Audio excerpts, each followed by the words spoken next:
Assalamualaikum warahmatullahi wabarakatuh. Alhamdulillah rabbil alamin. Wassalatu wassalamu ala asyrafil anbiya'i wal mursalin wa ala alihi wa sahbihi ajma'in wa la hawla wa la quwwata illa billahil aliyil azim. Amma ba'd. Alhamdulillah, teman-temanku yang dimuliakan oleh Allah Subhanahu wa taala, di kesempatan yang mulia ini saya akan membacakan surah Al-Insyirah atau surah Alam Nashrah dari awal ayat sampai akhir ayat. Dan di setiap ayat insya Allah akan kita uraikan sifat-sifatnya dari huruf-huruf yang akan saya ambil, makhraj-makhrajnya, dan juga hukum-hukum yang ada di dalam ayat tersebut. Pertama, saya akan membaca daripada surah Al-Insyirah tersebut dari awal ayat sampai akhir. A'udzu billahi minasy syaithanir rajim. Bismillahirrahmanirrahim. Alam nashrah laka sadrak wa wada'na 'anka wizrak alladhi anqadha zahrak wa rafa'na laka dhikrak fa inna ma'al 'usri yusran inna ma'al 'usri yusra fa idza faraghta fansab wa ila rabbika farghab. Di ayat yang pertama yang berbunyi Alam nashrah laka sadrak, kita akan mengambil daripada huruf shin. Di dalam huruf shin ini kita akan mendapati beberapa sifat yang ia miliki. Di antaranya adalah sifat hamas, fahathu syakhsun sakat, ada sifat rakhawah, ada sifat al-istifal, ada juga sifat infitah, ada juga sifat ismat.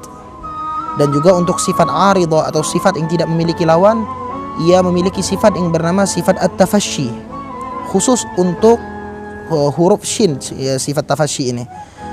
Makhraj huruf shin adalah wastul lisan, sebagaimana Imam Al-Jazari mengatakan wal wastu fal jimu shinu ya. Dan juga di dalam ayat Alam nashrah laka sadrak kita akan menemukan ada satu hukum, yaitu adalah idhar syafawi. Pada saat mengucapkan alam nashrah, ketemunya mim sukun dengan huruf nun, yang mana itu termasuk hukum ahkamul mimus sakinah, hukum-hukum mim yang sukun. Dan idhar syafawi adalah tatkala mim sukun bertemu kepada selain huruf mim dan huruf ba. Itu adalah di dalam ayat pertama. Ayat yang kedua yaitu wa wada'na 'anka wizrak, kita akan mengambil daripada kalimat anka, ain, nun dan kaf, dan huruf yang akan kita ambil adalah huruf nun. Di dalam huruf nun ini kita akan mendapati beberapa sifat, yaitu ada sekitar 6 sifat. Yang pertama adalah sifat jahar, yang kedua sifatnya adalah bayinah, yang kedua al-istifal, yang ketiga sifat al-infitah, dan selanjutnya sifat idlak. Adapun sifat aridahnya atau sifat yang tidak memiliki lawan adalah gunnah. Ya, apa itu gunnah? Gunnah adalah suara yang keluar dari hidung yang mana tidak ada ikut campur lisan di antara huruf-huruf atau sifat gunnah. Adapun makhraj huruf nun tersendiri adalah tarful lisan tahta makhrajil lam qalilan. Makhrajnya adalah ujung lidah pada saat kita mengucapkan huruf nun an. Kita akan mendapatkan bahwa huruf nun tersebut berada di ujung lidah kita dan berada di atas gigi atau di gusi bagian atas. Ya, sebagaimana Imam Al-Jazari mengatakan wan nunu min tarafihi tahtu ja'alu. Ya. Dan kalau kita melihat di dalam kalimat wa wada'na 'anka wizrak, yang pertama kita mendapati adanya hukum mat tabi'i. Ya, yang mana mat tabi'i adalah kalau kita mendapatkan huruf alif al-maftuh ma qablaha. Nah, di sini kita lihat ada alif wa wada'na dan sebelumnya adalah huruf nun yang fathah. Maka di sini adalah mat tabi'i. Adapun panjangnya adalah 2 harakat. Hukum selanjutnya adalah ikhfa. Tatkala nun mati bertemu dengan huruf kaf. Angka. Dan harus kita perhatikan yang namanya ikhfa bukan mengucapkan seperti ing. Namun yang namanya ikhfa adalah samar-samar. Sehingga disebutkan an-nutqu biharfin, mengucapkan suatu huruf antara sifat izhar yang jelas dan juga antara sifat yang idgham. Jadi bukan izhar yang jelas banget dan juga bukan idgham yang dicampur banget, tapi tengah-tengah. Seakan-akan kita masih mengucapkan huruf nun, namun lidah kita udah mendekati huruf selanjutnya, yang di sini adalah huruf kaf. Ya. Jadi cara mengucapkannya adalah wa wada'na 'anka wizrak. Ya, dan di dalam huruf kaf di situ ada yang namanya hamas, ya, ada seperti desis, ya, yang mana huruf-hurufnya adalah fahathu syakhsun sakat, ya, dan yang namanya hamas tatkala sukun dia akan kita rasakan lebih jelas daripada pada saat berharokat. Adapun ayat yang ketiga kita tadi telah menjelaskan alam nashrah laka sadrak wa wada'na 'anka wizrak, dan sekarang kita akan menjelaskan alladzi anqadha zahrak. Kita akan mengambil dari kalimat alladzi anqadha.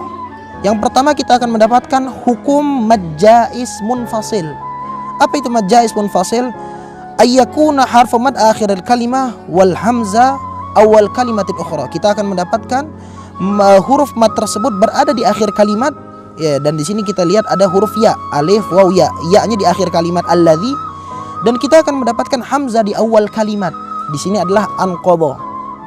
Panjangnya berapa? Panjangnya di dalam qiraah Hafs an Asim kita akan boleh membacanya 4 atau 5 harakat.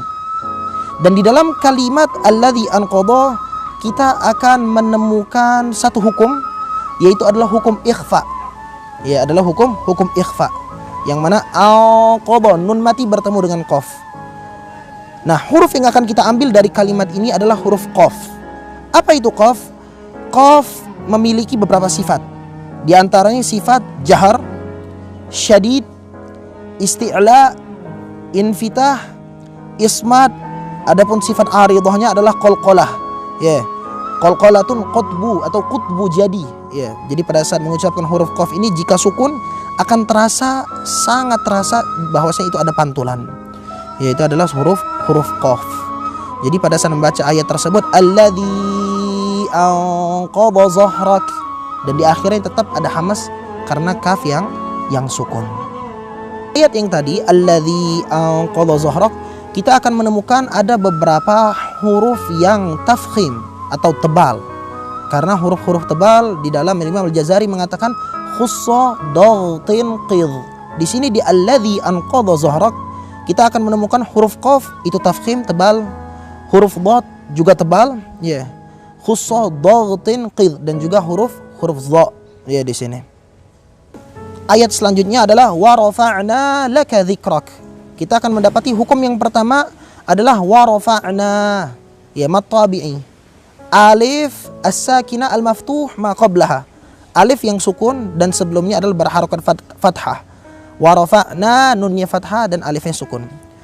Tapi yang kita akan ambil di sini adalah kalimat dzikrak. Ya. Dzikrak, dan huruf yang akan kita ambil adalah huruf kaf. Di dalam huruf kaf kita akan mendapati sifat-sifat di antaranya adalah sifat jahar, sifat syadid, sifat istifal, sifat infitah, sifat ismat. Adapun makhrajnya kaf adalah aqsal lisan.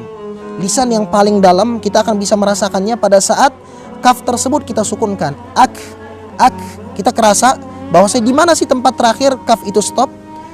Dan makhrajnya kaf tersebut disebutkan aqsal lisan tahta makhrajil qaf qalilan. Tempatnya adalah lisan yang belakang di bawah makhrajnya qaf sedikit, ya. Dan ini dinamakan huruf al-lahawiyah. Kenapa? Li'annaha takhruju qariban minal luha. Disebutkan huruf ini adalah huruf lahawiyah karena huruf ini keluar dekat dari amandal luha, ya. Dan juga di dalam Imam Al-Jazari mengatakan tsummal kaf asfalu, bahwasanya kaf lebih bawah makhrajnya daripada makhraj qaf. Huruf yang selanjutnya atau ayat yang selanjutnya yang akan kita bahas adalah tadi kan warafa'na laka dzikrak, dan sekarang fa inna ma'al usri yusra. Kita akan mengambil kalimat al-usri. Di dalam kalimat al-usri ini yang kita ambil adalah huruf ain. Huruf ain memiliki beberapa sifat. Di antaranya adalah sifat jahar, sifat bayyinah, ya, wa baina rikhwin wa syadinin lil umar, itu yang dimaksudkan. Dan juga sifat istifal, sifat infitah, sifat ismat.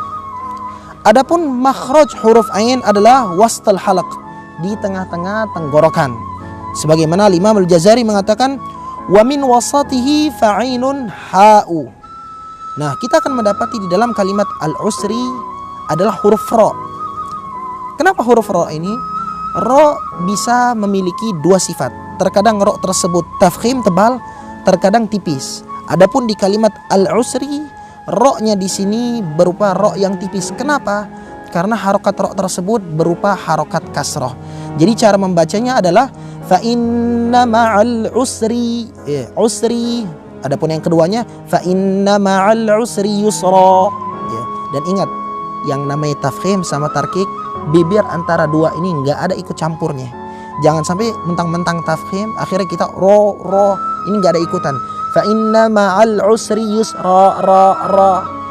Karena yang namanya tafkhim adalah terangkatnya lisan bagian belakang ilal hanakil ala, ke langit-langit yang bagian atas di dalam mulut kita. Ayat selanjutnya adalah sama seperti yang tadi. Kalau tadi fa inna ma'al usri yusra, ini inna ma'al usri yusra. Huruf yang akan kita ambil adalah kalimat yang akan kita ambil adalah kalimat yusra. Di dalam kalimat yusra ini kita akan ambil huruf ro. Kita harus ketahui huruf ro adalah huruf yang paling banyak memiliki sifat di dalam ilmu tajwid, di dalam bahasa Arab. Dia memiliki 7 sifat. Huruf-huruf yang lain terkadang hanya 6, huruf yang lain terkadang hanya 5. Namun khusus huruf ro, al-harful wahid, huruf yang satu-satunya yang memiliki sifat yang banyak. Apa saja itu? Yang pertama al-jahar, terus bayyinah, istifal, infitah, dan juga idlaq. Adapun sifat aridhahnya ada 2. Yang lain sifat aridhah mungkin hanya 1. Ini ada 2. Apa saja itu? Inhiraf, dan juga takrir. Disebutkan di dalam suatu bacaan, di dalam suatu syair ulama, firra'i faftah wasit tijhar wastafil ma'an hirafin adliqan qarrir tasil. Huruf ra ada sifat yaitu infitah, tawassut, jahar, istifal, inhiraf, idlaq, dan juga ada sifat tikrar. Dan makhrajnya, makhraj huruf ra adalah tarful lisan, ujung lidah, tahta makhraj nun, dan tempatnya itu ada di bawah huruf nun. Kita bisa rasakan pada saat ra tersebut kita sukunkan ar. Tapi ingat, jangan sampai bibir kita ngikut ar, enggak ada ikut sertanya bibir. Jadi ar. Itu yang pertama. Yang kedua yang harus kita hati-hatikan, Imam Jazari mewanti-wanti, mengantisipasi pada saat mengucapkan huruf ra. Jangan sampai ra ini kita getarkan sangat banyak. Seperti fa inna ma'al usri ri ar-rahman, itu salah. Cukup sedikit saja ar-rahman. Begitu juga fa inna ma'al usri yusra. Kita akan mendapati seperti itu. Dan juga hukum yang akan kita dapatkan di dalam fa inna ma'al usri yusra, di akhir kalimat itu ada hukum mad iwad. Apa itu mad iwad? Mad yang terjadi pada saat kita mendapatkan huruf tanwin dan kita wakafkan. Itu kan kalimatnya adalah yusron. Pada saat kita wakafkan dia jadi yusra, yaitu mad. Berapa harokatnya, panjangnya? Harokatnya atau panjangnya hanya 2 harokat. Jadi fa inna ma'al usri yusra, gitu. Jangan usri yusra, itu salah. Ayat selanjutnya adalah fa idza faraghta fansab. Di dalam kalimat ini yang akan kita ambil adalah kalimat fansab, yaitu adalah huruf shad. Huruf shad memiliki beberapa sifat, yaitu adalah sifat hamas, sifat rakhawah, istifal, isti'la, itbaq, dan juga dia memiliki sifat ismat. Adapun sifat aridhah atau sifat yang tidak memiliki lawannya adalah dia memiliki sifat sofir, seperti sautun yushbihu sautat ta'ir, suara yang menyerupai kicauan burung. Namun bukan berarti as seperti burung sama siulan burung banget. Kan dibilang yushbih, menyerupai. Bukan berarti serupa, tapi mendekati. Jadi as gitu, bukan as. Dan juga kita akan mendapatkan di sini hukum, yaitu hukum ikhfa. Nun mati bertemu dengan sod. Ya. Falsob. Nah, lihat, ini bukan ng, bukan fangsob, tapi falsob, karena dia masih mengucapkan huruf nun. Ya, tapi lidah kita udah mendekati, ya, udah lampu kuning kalau bisa dibilang, udah mendekati di huruf selanjutnya, itu huruf sod.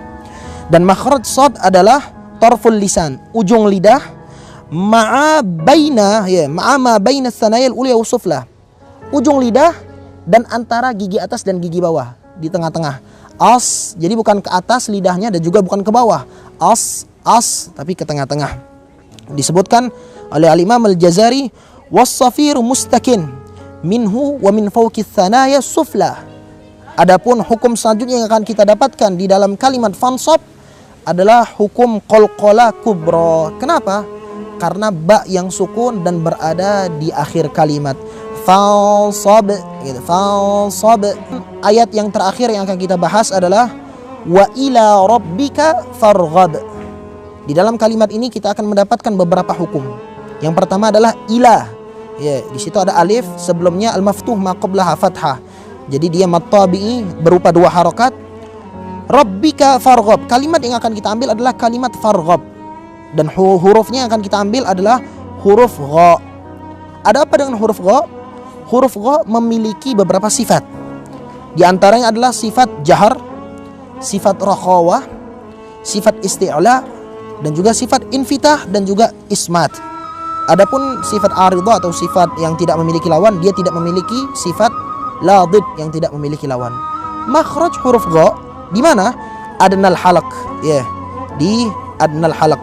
Kita bisa rasakan pada saat mengucapkan huruf gha, ya, gha itu terasa di sini. Kalau a di bawah, ya, kalau di sini adalah ain dan ha, dan di sini adalah gha dan kha. Kita rasakan terasa di atas. Jadi walaupun kalimatnya adna, namun maksud adna di sini adalah yang lebih dekat ke dalam mulut. Ya, makanya dibilang adna, dekat. Ya.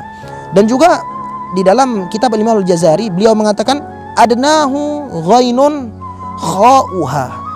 Ya, itu adalah kalimat-kalimat itu adalah makhraj daripada huruf gha. Hukum yang ada juga di dalam kalimat wa ila rabbika farghab adalah qalqalah kubra, sama seperti pada saat kita mengucapkan fa idza faraghta fansab. Ini juga ada farghab. Telah kita selesaikan bacaan surah Al-Insyirah dari awal ayat sampai akhir ayat. Insya Allah penjelasan ini memberikan manfaat buat kita sehingga mendekatkan diri kita kembali kepada Allah Subhanahu wa taala dan dikumpulkan kelak di akhirat bersama ahlul Quran. Amin ya rabbal alamin. Jika ada kesalahan atau kekurangan mohon dimaafkan dan boleh kritik dan sarannya. Wabillahi taufiqul hidayah. Wassalamualaikum warahmatullahi wabarakatuh.